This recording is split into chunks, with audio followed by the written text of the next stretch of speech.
Well, ladies and gentlemen, it gives me great pleasure to say race day is finally here. We are back at Daytona International Speedway in sunny Daytona Beach, Florida, where today we hold the third annual Daytona 250 for the Speed Racing Series, presented by Middle Road Energy. And I honestly could not be more stoked to present this race to all of you. The first two seasons of this series has been an awesome ride, and with Season 3 beginning today, I bet it's going to be even more awesome. And now here we are, in front of a packed grandstands all across this speedway. There's only one thing left to do, and that's to wave that green flag to begin our first points-paying event of Season 3. So what do y'all say? I'd say we get those engines fired up. Here comes your starting command. Drivers, start your engines!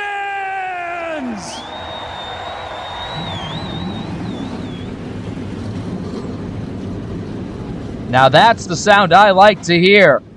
All these engines on these cars cranked up, and off they go off of pit road. And the excitement is definitely ramping up even more for the start of this race. Let's meet your 42 drivers that are competing today, as here comes your starting lineup.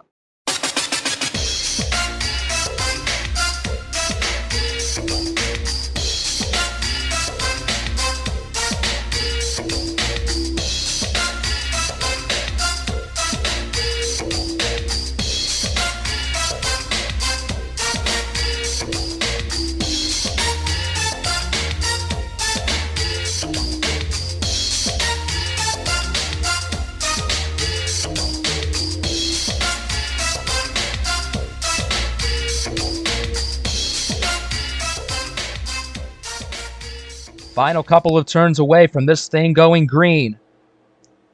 And I bet you every one of these drivers is feeling at least a little bit nervous inside those cars. But right now, it's the time where you got to put those nerves away, be as relaxed as you can be, get in the zone, and be prepared to go all out for 100 laps here in the season opening event. Take a look at all these beautiful race cars. This is the cleanest you're going to see them be all day. Who will fall victim to a crash or a mechanical failure, and who will be able to last to the end and have a shot at the win? Will it be your front row starters, Freeze or Bishop? Will it be any of your dual winners, Martin or Lamas? Or will it be anyone else behind them? Fans are hyped. Everybody's excited. And coming to the line to begin a new season, there's the green flag in the air, and the Daytona 250 is underway.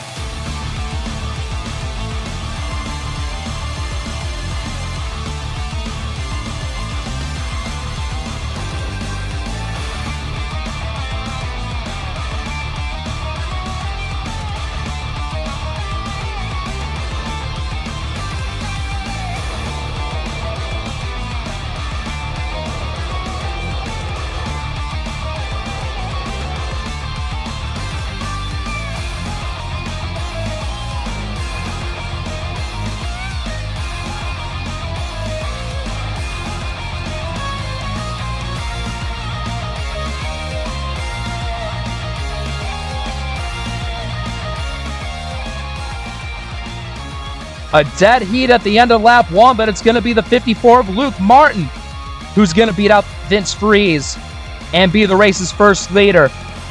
But now he's being put in the middle by the other Rambler driver on the front row, RJ Bishop in the 38. Two-time winner of the series. Don't forget, he won the last Super Speedway race of the series at Talladega a season ago. Now you got the two Joseph Srigley teammates under attack. Make that all four of them in that camera shot. Sakamoto, Sanford, Srigley, and Ellison. Ellison's pushing that 16 along, giving him some assistance. Bishop, he's been strong all weekend long. And you know his car is bad fast. He was able to qualify outside pole to join his teammate on the front row. Into turn 1 and 2 they go again. Bishop, Sanford, and Ellison. 3 wide. Here comes the rookie, Aaron Jordan, into the picture. The South Carolina driver. He's got your Middle Road Energy Shootout winner, Scott Roush, behind him. He started all the way back in 18th. And already 2 3/4 laps in, he's already in the top 10, maybe fighting for the top 5 spot.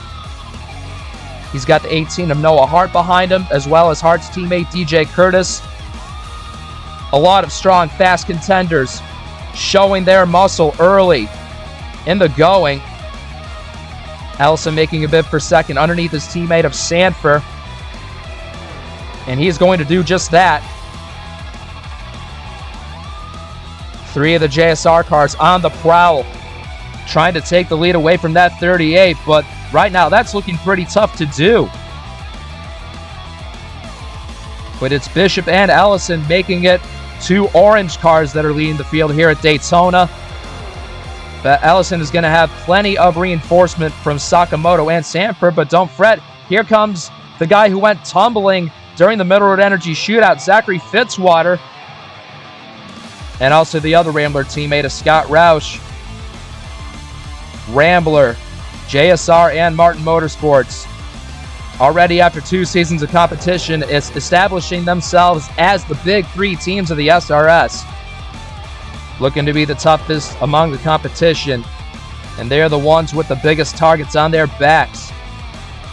And perhaps in this Daytona 250, every one of those drivers not on these teams looking to crash their party, as Bishop still contains the lead over Ellison and Sakamoto. 9 laps in, and already we have some drivers that have already lost the draft of the lead pack. Just like Ryan Griffin here in the 25 car, he crossed the line in 28th. Same with his teammate, rookie Brantley Gage. You got this little scrambler race cars. You got Aiden Smith in the 89. All 3 of the Lake Effect Autosport cars, Louis Dubois, the rookie, Jesse Turner, the veteran, and Austin Rogers, another rookie, as well as Crossroads driver Sean Ard, another rookie.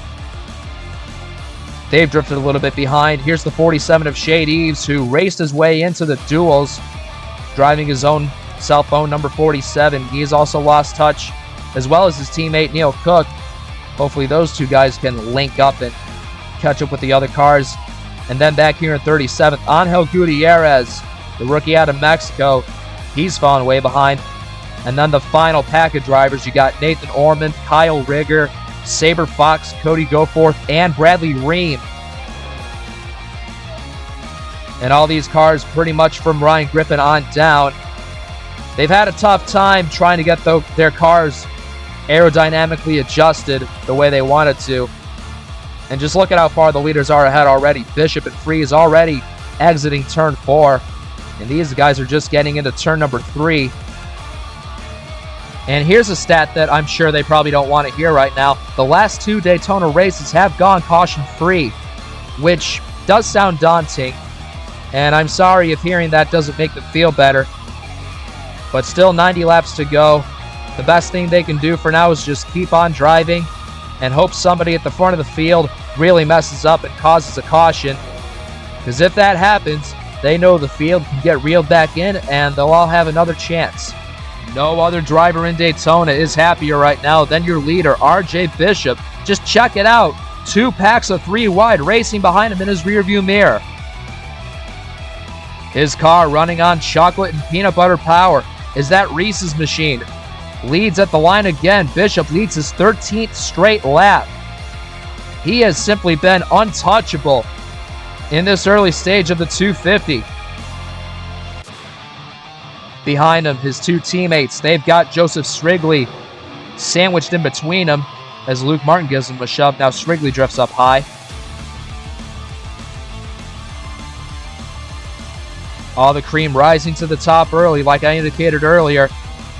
You got many Rambler drivers, Joseph Strigley drivers, and Martin drivers up here. How about some others that deserve a spotlight as well? There's Aaron Jordan, still racing in the top 10. Christian Vargas, the highest running Spa car right here in the 81. He's also in contention. Zayden Davidson and Jacob Beholtz, Terrestrial Motorsports. The rookie Edward Ziemba, who was able to race his way in via the duels for the Red Bull Racing Team. Noah Hart, DJ Curtis, and Nick Breeding, a trio of Fords. And right there, the man who won this race last season, Zachary DeLello. But right now, he's just being patient, trying to find his place in line in the pack, and maybe he'll get to the inside and shoot up towards the front eventually. You also got the rookie Logan Cloud out of Michigan. Zachary Fitzwater in the 7. Then there's your Season 1 winner, Lane Sanders. And then completing the pack is the 4 of Roberto Crown Jr. and the 87 of Dylan Young. So it's a pack of 23 showing the way here on this 2.5-mile super speedway. Here comes Luke Martin. He's got to run to the inside of R.J. Bishop. Through 3 and 4 they come. Oh, Martin slipping up the track a little bit on the inside. At the line, a razor-thin margin between the 38 and the 54. Martin wasn't able to break Bishop's lap-leading streak. But not to worry for Martin. He's got help. Cody Lamas is also here. Same with Noah Hart in the middle. His other teammates, Logan Cloud and DJ Curtis, they've drifted back a little bit. Still to the inside again of Bishop, neck and neck. Martin showing why he's also got a strong car for today. Oh, around goes Cody Lamas in the back. Scott Roush gets into him. There they all go, wrecking in turn 3. Oh, what an awful hit for Noah Hart. Sakamoto was involved. Breeding, Aaron Jordan. Harrison Riley was in it. He was the one who hit Noah Hart. Oh, look out, these guys approaching the 0-0. That was very close for sure. Oh, we got people driving down through the grass. Oh, and into the wall again goes DJ Curtis. Aiden Smith and Austin Rogers also involved. Oh, no, this is going to get worse, guys. This is going to get way worse. So many cars swerving and slamming into the wall. Oh, no, more trouble behind him. Eves, Gutierrez, Fox, Orman, and Goforth all go for a wild slide. Yellow flag flies on lap 19. Everybody trying to keep their composure. I'm sure finding it difficult too. Pace cars picked up R.J. Bishop as the leader, but a massive crash going through turns 3 and 4 and then continuing on into the tri-oval. We're going to analyze all of this in 2 parts. First, the incident that happened in turns 3 and 4. Here's Cody Lamas, who got turned around first. Oh, it looks like the 61 and the 50 touched each other first, and that's what's going to set off this accident. And look at that, so many cars getting wrecked. There's where Harrison Riley comes in and spins around Noah Hart like crazy. DJ Curtis got a bit. There's Yoshiko Sakamoto. She's had a strong car all race. And you just hate to see that for all those guys involved. There's that orange 61 of James Ellison and the blue and yellow 50 of Scott Roush. Ellison comes up and up on the track. Roush is already on the outside. Yeah, I think Ellison probably could have given Roush a little bit more room in the middle. Ellison escapes, and poor Cody Lamas, he was an innocent bystander in that ordeal. Roush gets into Lamas. There's Noah Hart coming down on Yoshiko Sakamoto, one of the strongest cars all Speedweeks. There's where Aaron Jordan and Nick Breeding get collected. Jordan takes a big hit into the outside wall. DJ Curtis also gets a piece. And coming in at almost full speed right there is where the 24 plows into the 18 and sends him spinning for so many revolutions. It's like he was in a clothes dryer spinning that fast.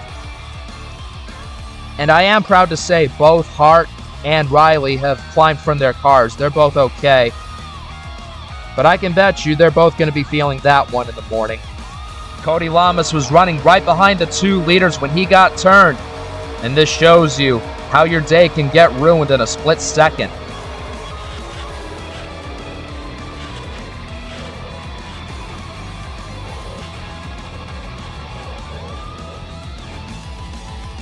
How would you folks like to see what Lane Sanders saw out of his windshield? Watch the amazing job he does getting by this melee.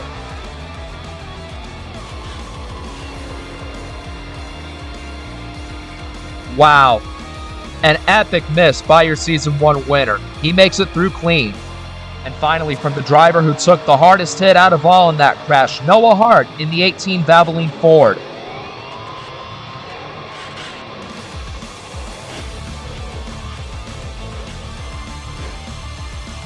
Jeez. Meanwhile, here's how the second half of that incident began. You see the already wounded number 19, the DJ Curtis, driving away from the crash scene and is just trying to get back to the line to take the yellow. And coming up behind him is the 89 of Aiden Smith, who just fails to slow down, and he hooks Curtis into the wall, giving him more damage. And I think at this point, when the 19 hit the wall, he dropped a bunch of oil on the racetrack. And you're going to start to see so many cars lose control. You see everyone slipping and sliding all over the place. The 00, the 94, the 50, the 48. And then these guys back here, they just go straight into the wall. They don't even turn. And they start to spin and crash even more. The 47, the 3, the 5, the 78, the 17, the 41 of Bradley Ream way down low on the inside to avoid. So that gives me the belief that there must have been oil at the exit of the trioval that caused all these cars to just slip and slide around. And unfortunately for DJ Curtis, thanks to a lack of awareness from Aiden Smith, if his car wasn't destroyed before, it's destroyed now. We also just had this happen to Bradley Ream in that 41. He's trying to catch up to the field, but he doesn't get on the brakes in time, and he hits the rear end of Angel Gutierrez. So that's a good bunch of damage that his team has to fix. Hopefully his radiator isn't bent and it's not terminal and Ream can still keep going. Here you see on lap 20, all the pit crews getting to service all these cars for the first time this afternoon. And winning the race out of the pits was Vince Fries, Bishop in second, Zayden Davidson making some good gains in third, and then Strigley and Ellison in the top 5 leaving pit road. Oh no, James Ellison's motor has let go on the 61 Tide Chevy. He was about to take this restart in 5th, and now he'll be heading to the garage instead in dejection. He switched teams from Crossroads Racing to Joseph Strigley Racing for this season in hopes of a fresh start and a better chance to win. And sadly, his first ever race with the team is not going to go the way they planned. And Ellison is going to be done for the day in car 61. 35 cars remain in the race, and James Ellison, ironically enough, who started that big one, is going to finish 36th with all the other cars that he took out in the garage. Anyway, there goes the pace car onto pit road. Your top 5, Fries, Bishop, Davidson, Strigley, and Martin, and also Roberto Crown Jr. in 6th. Here we go. Bishop is going to get the jump as we are now back to green on lap 23.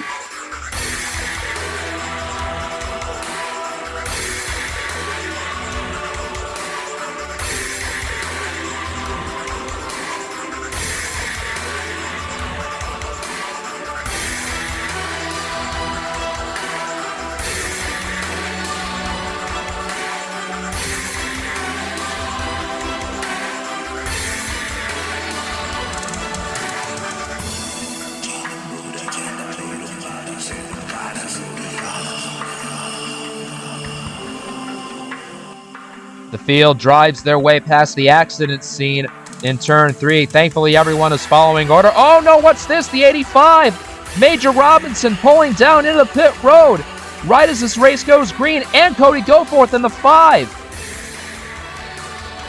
I suppose their teams may have missed something when they pitted under the yellow, but dang, that is a gut puncher for both the 85 and the 5.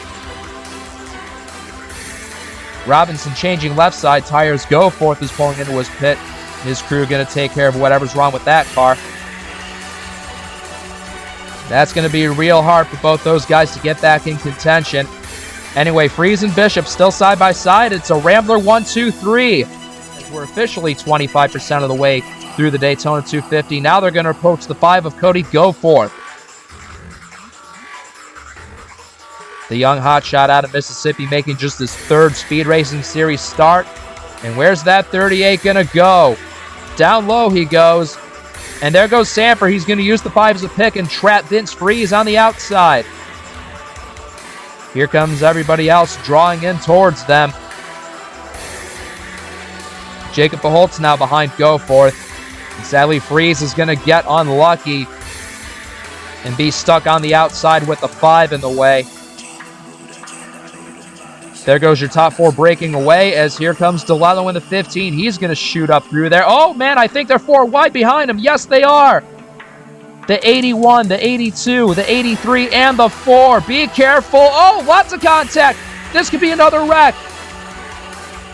And I'm sure glad it didn't turn out to be another wreck. Awesome to see everybody not crash again. It's way too early to be taking those kind of risks. And oh man, the 5 was crowding the 4 and the 46 on the apron. As Goforth still holds up Vince Freeze. Thankfully, we avoid disaster again. As Sanford is now going to shoot into the lead for the first time this afternoon. He leads over Bishop, Fitzwater, and Martin. More disappointment for the 41 of Bradley Ream as he's ordered by the SRS officials to park his car for failing to meet minimum speed. That's a real shame for Bradley Ream in his series debut. He was running 33rd in the race, second to last car running. And that's going to be the end of his day in his first outing with Railfan Motorsports. Bishop retakes the lead away from Charles Sanford. And there is Nick Breeding, one of the damaged cars in that lap 18 big one. And it's up to Bishop. He's going to elect to go to the outside. And yeah, here's where the 00 is going to trap everybody behind him. Helicopter cam again. It looks like the outside line will be the unlucky place to be. There goes Sanford, Buchholz, Fitzwater, Davidson, Schwallenberg being opportunistic. Oh, this is close, near contact. Well, just all throughout this race, you get to see so many wild moments. It's like you think they're racing for 2 to go rather than lap 34. Boy, oh boy. Looks like the 82 of Ziemba is going to get around him last. At least that'll give the 86, the 81, and the 25 to draw back in. Anyway, with that big one happening, it's brought a lot of new faces and new drivers up into the top half of the pack. Just like the rookie Dylan Schwallenberg, the 31 of Sean Ard, the first time he's been up here in the top 10. Great run by the Texan rookie. Anthony McLaurin, the 46. He's surged up here pretty good. And Roberto Crown Jr., who restarted in 6th. Still have a long distance to go, but good to see new faces duke it out with some of the series' best drivers. Hello, Cody Lamas. The leaders are going to have more lap car troubles. And now Charles Sanford will be the one to decide which route he's going to take. Oh, look at how fast he closed in on the 48. He's still going to find room underneath Lamas. He's going to get on by. Zayden Davidson's going to follow him. Oh, the 48 almost cut off Jacob Puholtz in the 03. And boy, that's unfortunate. It looks like Fitzwater and Bishop will be unfortunate again, getting stuck behind slower cars that have damage. And the longer this race stays green, the more of an occurrence this is going to be, just with these leaders approaching damaged cars like this. And Lamas is safe. He's made minimum speed for a while now, so Lamas is still allowed to be on the track. Hopefully these leaders won't encounter him too many times. Looks like it's now the 87 of Young, the 46 of McClure, and the 31 of Sean Ard that's going to get around him last. How about the 03 of Jacob Puholtz feeling confident, trying to make a pass for the lead on Sanford. He did have his teammate of Zayden Davidson behind him, but Luke Martin pushed him to the outside before Davidson could reach him. Nonetheless, a thrilling performance so far by the Western New York rookie Jacob Puholtz, your Rockingham winner from Season 2. Now, Daytona is regarded as a place where veterans would usually rise to the occasion and be in the winner's circle, but don't ever count out these rookies racing up here for the lead, like Puholtz, like Schwallenberg, like Logan Cloud even, or Edward Ziemba back there in the 82. He's also present. These rookies have as equal of a shot to win this coveted race as anyone else. And Puholtz making a count here as now Davidson is behind him to push him forward. But is Davidson going to try and go for the lead himself? 3 wide. He's going to put the 03 and the 16 up high. Move the Australian. into a bid for the lead here at Daytona. And it looks like he will make the pass work. Zayden Davidson now takes P1. Bolt's trying to hang with him there, but Davidson will officially lead his first lap of the afternoon. The 81 of Christian Vargas back there. He's running 14th, so this is the realistic lead pack. Vince Freeze and Zachary Fitzwater have found their way to the front again. But more lap car drama. There's the 00 of Nick Breeding. They've caught up to him again. There goes Freeze, swinging it around the outside. Freeze is going to be clear, but the 00 is going to stall out everyone else. Man, I'm sure if you look real closely, a few of these drivers' helmets are probably steaming just from being trapped behind Nick Breeding again. Breeding's race going south ever since being involved in that big one. And it looks like he's going to block the 16 and the 03. Coming out of turn 2, he's still blocking both Pujols and Sanford. That's not good for those two. Going forward, Freeze, he's going to use the help and draft with Major Robinson past Neil Cook in the 71. Now it's his turn to get lapped. Bishop and Strigley up high. Edward Ziemba, he's made his way up into 4th. He's going to go down low. Yes, he finds enough room to do it. It is now lap 50 in the Daytona 250, halfway home. It was a matter of time for Gutierrez, Fox, and Eves, but they have now been caught by the leaders and will soon fall into the one lap down category. As here comes Bishop onto them with Strigley in second. Oh, hang on, we got a taker for pit road. It's Roberto Crown Jr. in the 4 car and Zayden Davidson in the 35. 2 Chevy drivers. They choose to pit at the beginning of lap 53. We are at that window where fuel is tight on these cars. It's been a while since the restart, so these 2 guys are the first takers. Meanwhile, the leaders are going through hell trying to put the rest of these lap cars away. Bishop stuck behind the 3 of Angel Gutierrez, and way down to the inside goes the 21 of Freeze. And back to the lead goes your defending Rookie of the Year. Is anyone else going to pit here? Oh, contact! Joseph Strigley gets spun into the wall. He'll take Gutierrez with him. And it's another big crash here on the front straightaway. Charles Sanford was in it. Christian Vargas down to the inside. Luke Martin down in the grass in the 54 as he's going to come to a halt. And immediately the flag man waves the yellow flag. Oh my gosh, Dylan Young! Where did he come from? He just creamed the back end of the 11. Oh no! Hard contact by Nick Breeding. What on earth was he thinking? He just annihilated his teammate's car and also killed his own car in the process. Man, that was shocking. But, oh no, in the 25 of Ryan Griffin, he's got problems.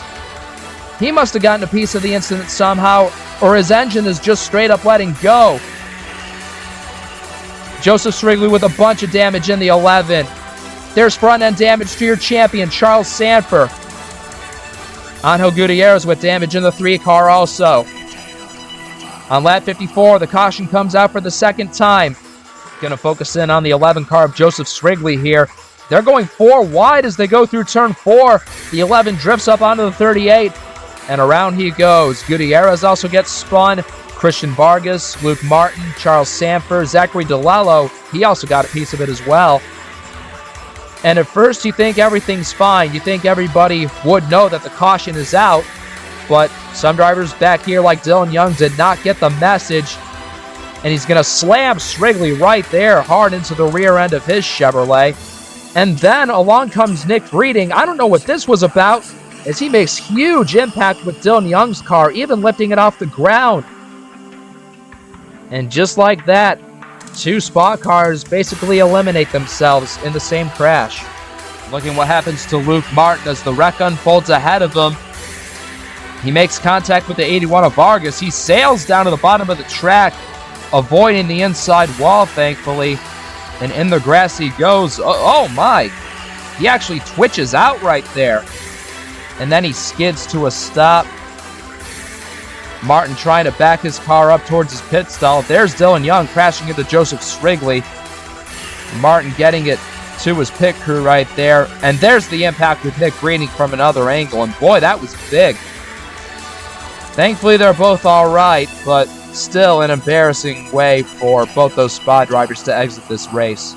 Your Season 2 champ, Charles Sanford, was not lucky enough to avoid this crash. This is how his race comes to an end.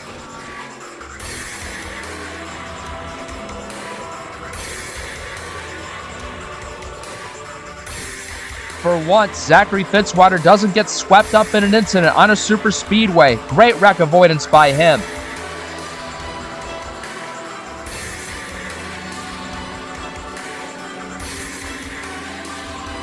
Even though Dylan Young wasn't in the initial wreck, he still plays a major role at the tail end of it. Watch.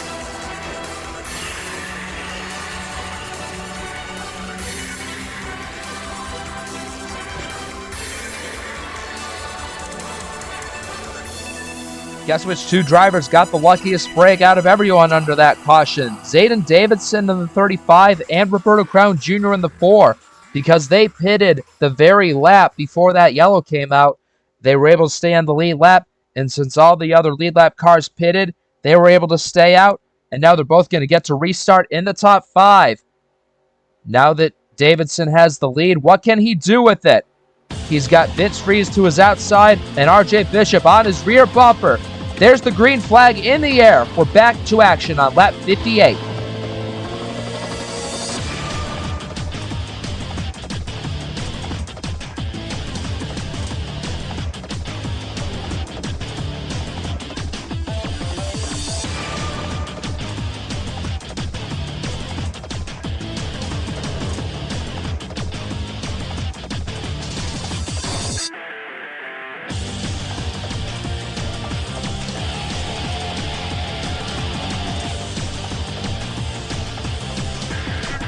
As you can see, that restart did not go according to plan for Zayden Davidson at all. He's been shoved up to the outside of the track and has fallen out of the top 5, might possibly fall out of the top 10. Going down the backstretch, he was swarmed alive by the 38 and the 21. And at the line, they take positions 1 and 2 again. For third place, Lane Sanders in the 86 had it at the line, but now the 7 of Zachary Fitzwater shoots on past and makes it a triple play for Rambler Racing at the front of the field. And for fourth place, here's the hometown driver, Dylan Schwallenberg, who grew up only a handful of miles away from this racetrack. How about him in that 83 car, mixing it up in the top 5? But he's going to be kicked up in the middle by the 46 of Anthony McClure, who's having a great day in his first ever race for S3 Motorsports. I tell you, the longer this race goes on and as many more names are eliminated in crashes, newer names get to take their place. And now you got somewhat underdogs like McClure, Schwallenberg, Crown, Davidson, Cloud, even Sean Ard in his first start as well. He's up here in the conversation. And Sean Ard does have the 10th place spot for 11th. Edward Ziemba, he goes by Jesse Turner, who's had a quiet day, but he's still doing okay, still being productive in that 94 ride. His other two teammates, there's the 92, Louis Dubois, who's also debuting in this race. He crossed the line at 20th, and then 21st for the 43 of Austin Rogers. That's where the Lake Effect trio is. And here's Kyle Rigger for ARC Racing, crossing the line at 18th that time, but he's also in the mix, racing side by side with the inaugural series champion Luke Martin, even though Martin is a lap down at 23rd. But I'm sure that's a real reality check for Kyle Rigger, a total rookie of the Speed Racing Series. Still doing a solid job. Lane Sanders is tired of riding behind those 3 Rambler guys out front. Here he goes, slinging at 3 wide underneath Bishop and Fitzwater. And check that out, he's got all 3 remaining S3 cars, Davidson, Buchholz, and McClure, on the inside, trying to give him some help. There is an old saying that goes, the enemy of my enemy is my friend. And I bet you that's the kind of mentality that the 86 and possibly the S3 team or even Schwellenberg and Crown, that's the mindset they probably have to have right now if they want to break up the stranglehold that Rambler Racing has over everybody. And it's still continuing to be that way. So you may see some drivers from different teams and different manufacturers formulate a game plan to try and stop any one of those Rambler cars from winning this race. But it's easier said than done. Working on lap 69 now. Very nice. And we got some triple trouble happening in the top 6 positions of the field. Positions 1, 2, 3, Rambler Racing. Positions 4, 5, and 6, S3 Motorsports. Could they potentially be the ones to pull off the upset against the Goliaths that is Rambler Racing? Right now, the 46 of Anthony McClure leads the charge. This driver had a very miserable season, too, with Monster Motorsports last season, only collecting a season-high finish of 18th and finishing 32nd in the standings. Thankfully, S3 Motorsports, they're giving this Florida driver some grace and a fantastic opportunity to drive in faster equipment and possibly be a threat for the win. He's going to get some help from his loyal teammate Jacob Beholtz. Just got 2 positions to go till McClure can taste that lead.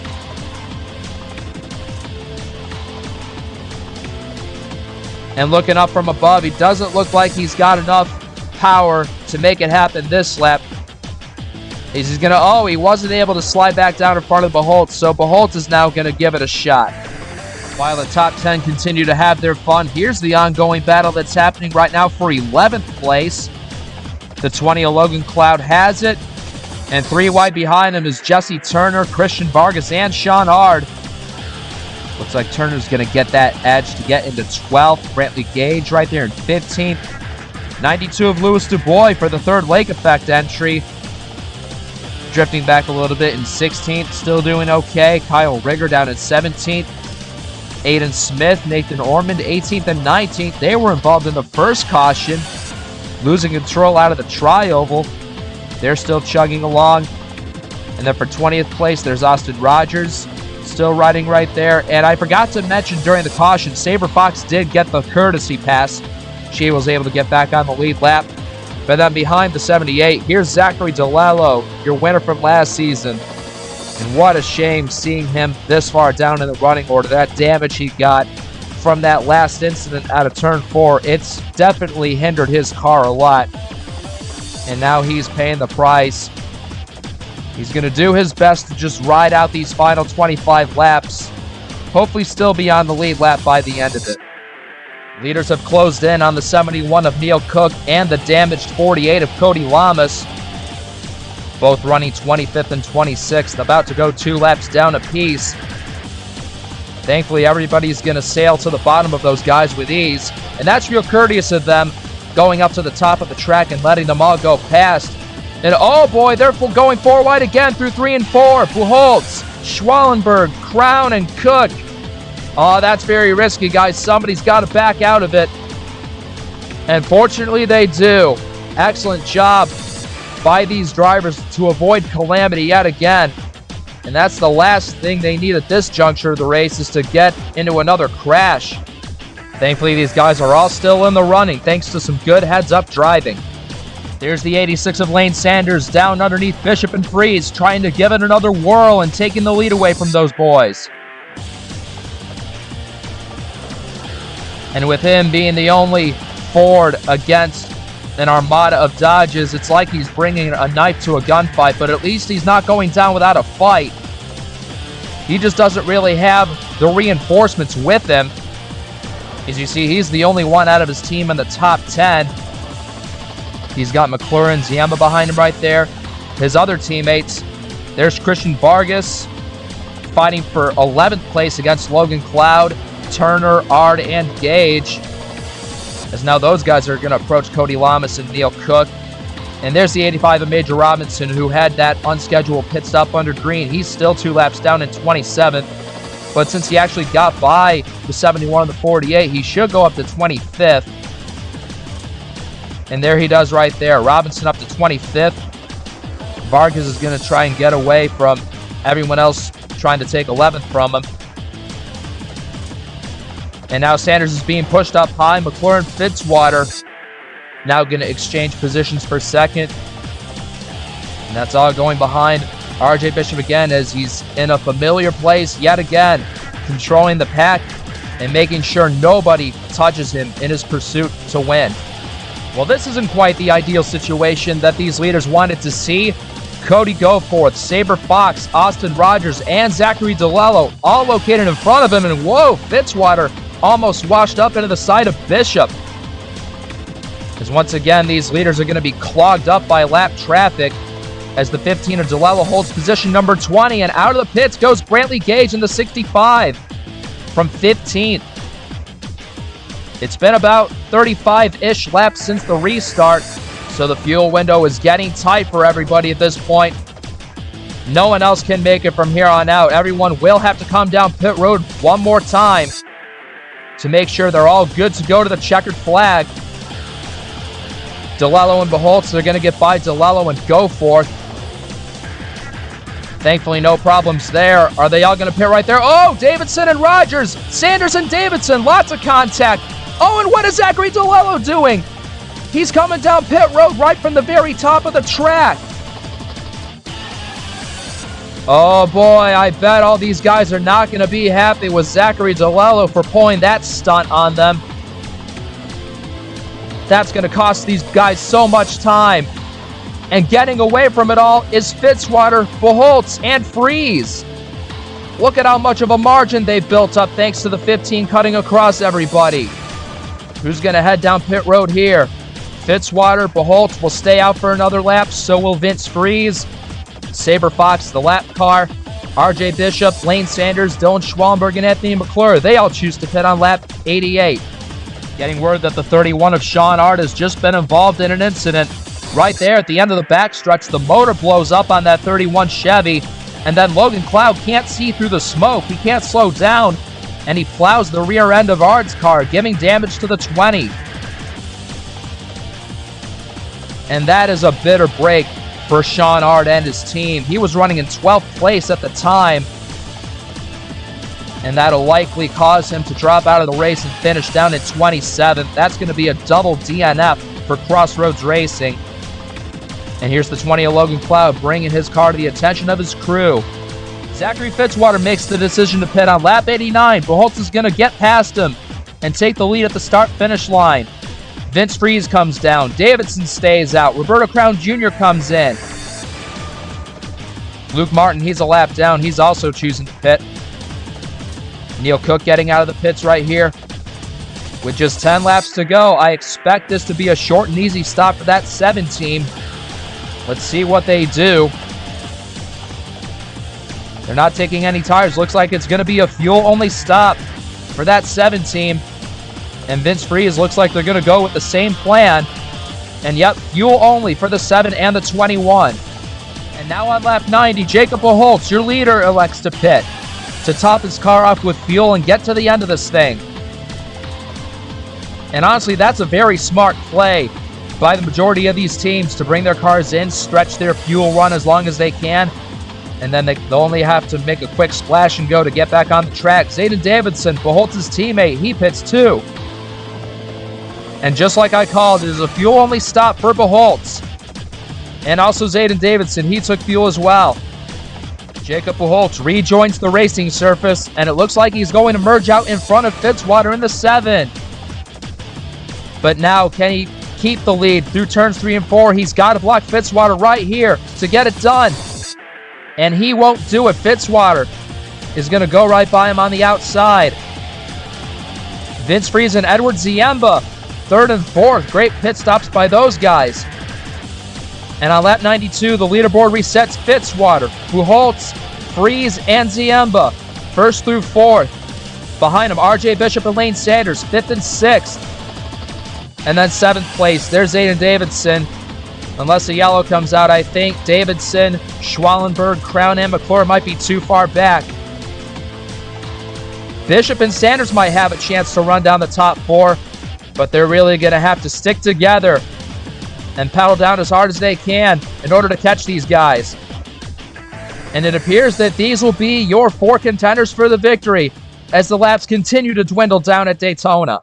Freeze, Buchholz, and Ziemba have officially closed the gap down on Fitzwater's lead. They're drawing rapidly onto him as we now have 6 laps to go in the biggest series race here at Daytona. You see the 03 and the 82, they're side by side. That's not what they need to be doing. They need to stay in a straight line so they can have a better shot on the 21 and the 7. And here goes Vince Freeze. He knows that this is now or never. Freeze trying to take the lead and stay there. First and second, side by side. Third and fourth, side by side. Ziemba's going to shoot up into third.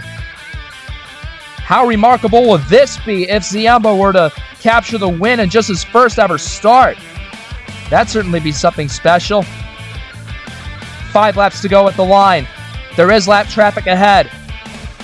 The 89 of Aiden Smith, the 10 of Kyle Rigger, Nathan Orman in the 17, and the 92 of Louis DuBois. They are all fighting for 15th. So that's going to make the job for these leaders a hell of a lot more difficult trying to get around them. Because these guys, they can't just lay over because they don't want to sacrifice position. So that's a very thin line to be drawn. Still door to door are your top 4 drivers. There's 5th and 6th place Bishop and Sanders. About 4.5 seconds back. There is time. Maybe if these lap cars slow down the leaders enough, the 38 and the 86 might reel them in.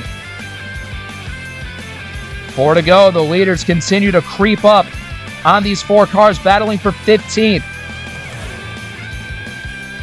And Vince Freeze has reached them. He's going to get to the inside of Orman. He's going to try and be as peculiar as he can when choosing the places. He's going to pass the rest of these guys. Oh, but Fitzwater, he's going to make a daring move. 3 wide underneath Freeze and Aiden Smith. And oh, contact with Rigger in the 10 car in turn 3.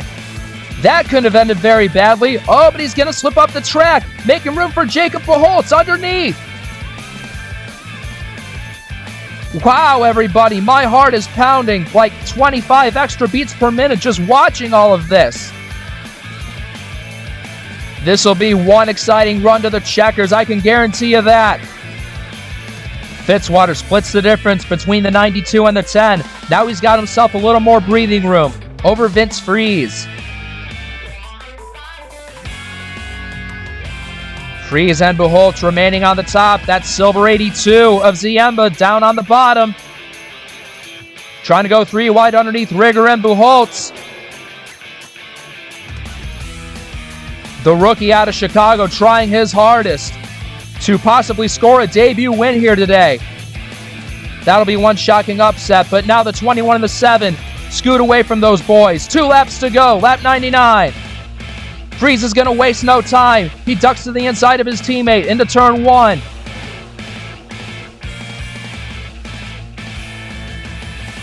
By the time they exit turn 2, Freeze is going to be clear of the 7. There is a lap car up ahead. It's Cody Lamas, who does have damage. He's going 184 at the end of the straightaway. Freeze going 199. Oh, I certainly hope they don't run him down, and he's in the way of these leaders at the finish. Your top 3, Freeze, Fitzwater, and Ziemba. Jacob Holt still struggling to negotiate his way around lap traffic. Here they come towards the white flag. Last lap here at Daytona. Who's going to come back around and get all the glory?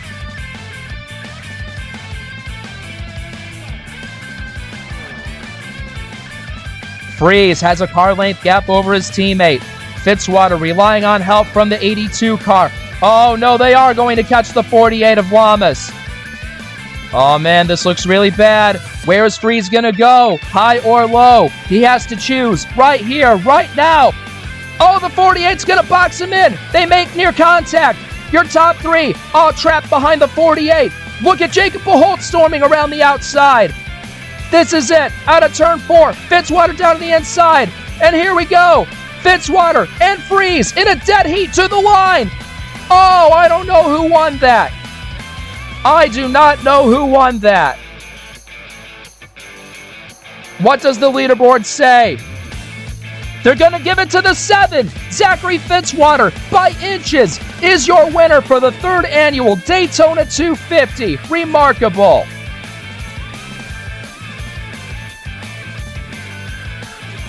How about that finish, ladies and gentlemen? Who would have thought this grand race would come down to a photo finish? Zachary Fitzwater gets the job done. And after the speed weeks that he's gone through, from flipping in the shootout and now standing on top in victory lane in the Daytona 250. And while you got to feel happy for Fitzy, you got to feel heartbroken as heck for Vince Friese. He was so close to getting that first ever Speed Racing Series win. But sadly for him, he's going to have to wait another day for that to happen. How about Edward Ziemba, the rookie in the 82 car? He nosed ahead of Jacob Pujols at the line to take 3rd. An outstanding performance by him, the top rookie finisher. RJ Bishop gets 5th over Lane Sanders. And then completing the top 10 is Zayden Davidson, Roberto Crown Jr., Anthony McClure with a career best finish in 9th. And then there's Dylan Schwallenberg, another first-timer. He's going to cross the line in 10th. Wow, though, I'm just absolutely in shock over how that finish went down, people. That was something to see. Why don't you say we take another look at that finish and see how Fitzwater captured this amazing win? So there go your leaders down the back straightaway on the last lap. And everything was fine and dandy for all these guys right up until there. The 21 gets into the back of the 48. They all get stuck behind him going through 3 and 4. Here's Jacob Pujols. He thought he had a chance to steal the win away and go by everyone on the outside, but it wasn't his day. And then there's Fitzwater peeking underneath the 21. He knows that this was his biggest chance to collect a win at Daytona. And at the line, just take a look at how close that was, folks. My goodness me. What a thriller of a finish this was. What ended up being the margin of victory? 0.00 seconds. So Fitzwater had to have gotten Friese by the 1,000th of a second. It was that close. Nevertheless, it's still going to be enough for Fitzwater to collect his 2nd career win here in the Speed Racing Series presented by Middle Road Energy. He'll be the man to win the first series race under the new partnership. And ironically enough, for Fitzwater's first career win at Watkins Glen last season, Vince Friese finished 2nd to him that day. Ain't that something? We went over the top 10. Behind the top 10, you got to go way back here to the 81 of Christian Vargas in 11th. Brantley Gage in his rookie debut in 12th. The 94 Jesse Turner 13th. And Logan Cloud 14th. Last driver on the lead lap. And then 15th on down, you got Louis Dubois, Kyle Rigger in their respective debuts. Nathan Orman 17th. Aiden Smith 18th. Luke Martin went a lap down, but he still finishes 19th. And then your Season 2 winner of this race, Zachary DeLello, comes home in 20th. And now that the rest of the competitors have brought their cars in for the day, let's get you to your full race results for the Daytona 250 as we bring our broadcast to a close. Everybody, please stop and drop whatever you're doing right now and just take a look at that margin of victory on your screen. 0.000 seconds. You have just witnessed a tie for the win in this Daytona 250 between Zachary Fitzwater and Vince Friese. That is just crazy. Still, they're showing Fitzwater to be P1. I imagine he must have beaten Friese by the 10,000th of a second. Unfortunately, scoring doesn't go that low, but for Fitzwater, forget him winning by inches. He won by millimeters over that 21 car. And that right there is a new permanent series record for the closest ever finish in Speed Racing Series history. Just absolutely historic. Not just the finish, but this race overall. And for Vince Friese, you would hate to be in his shoes right now, missing out on a win by just that much. But he's got 19 other races this season to break into victory lane. I'm positive he can get it done for sure. Here's the remainder of the finishing results. Down to 42nd, 26 cars finished the race, and everyone from 27th on down fell out of the race due to some cause. But with that being said, I think we've covered everything we need to cover. We appreciate all you folks so much for watching this history-making race. Next race on the tour, we go to Phoenix Raceway out in Arizona for round number 2. Mark your calendars and follow along the Discord for when that race goes up. Here comes your point standings after round number 1. And for the last time, congratulations to Zachary Fitzwater and the number 7 team for scoring a big win in this season's Daytona 250. And may you all have a good one.